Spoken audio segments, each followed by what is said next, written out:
Magkano nga ba ang magagastos mo kung magpaparehistro ka ng lumang sasakyan? Gaya na lang nitong kotse natin.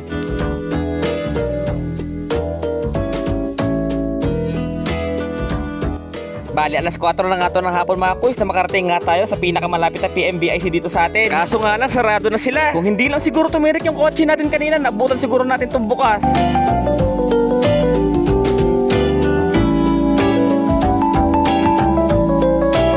Bali, pinagawan nga lang muna natin to na paraan kay Sir Nismo para may rehistro nga natin itong kotse ngayong araw na to. At nung umaandar na nga yung kotse natin pansamantala, naghanap na nga tayo kaagad ng bukas na emission testing center. Bali, 500 pesos nga pala yung nagastos natin dito sa may emission center mga kuys. After mag-emission, lumarga na nga kaagad tayo para kumuha ng insurance. Bali, 1,060 pesos naman sa insurance kung kukuha kayo. Bali, yung pinakahuling babayaran nga natin mga kuys ay yung mismong OR na ng LTO. At sa case nga natin, 5,055 pesos yung binayaran natin. Kung magpaparehistro kayo, ganito nga ang total na magagastos nyo.